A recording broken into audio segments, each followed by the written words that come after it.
এই ছেলেটি ফ্রিজ বন্ধ করতে গেলে দরজাটি বারবার খুলে যায়। এভাবে বারবার লাগাতে গিয়ে ভুলবশত ফ্রিজের হ্যান্ডেলটিই ভেঙে যায়। ছেলেটা ফ্রিজকে বলে, আমি দুধ আনতে যাচ্ছি। কিন্তু ফ্রিজ তার হাতে থাকা ম্যাগাজিনটি দেখে ফেলে, যেখানে একটি নতুন ফ্রিজের ছবি ছিল। এই দেখে ফ্রিজ খুব কষ্ট পায় আর ওইসব ছবিগুলো দেখতে থাকে যেগুলো সে তার মালিকের সাথে তুলেছিল। সে কষ্ট পেয়ে নিজের প্লাগ খুলে বাড়ি থেকে বের হয়ে যায়। রাস্তায় সে একটি দোকান দেখে যেখানে সব রকমের নতুন ফ্রিজ ছিল। নতুন ফ্রিজরা তার ভাঙা হ্যান্ডেল দেখে তার মজা নিতে থাকে। এদিকে ছেলেটি ঘরে ফিরে দেখে তার ফ্রিজ সেখানে নেই। সে সাথে সাথে রাস্তায় বেরিয়ে পড়ে ফ্রিজকে খুঁজতে।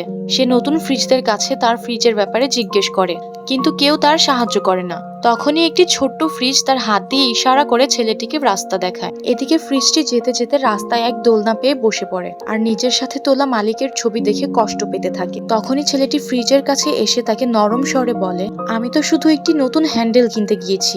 তারপর সে নতুন হ্যান্ডেল বের করে ফ্রিজের গায়ে সুন্দরভাবে লাগিয়ে দেয়। তারপর দুইজনই খুশি হয়ে বাড়ি চলে যায়।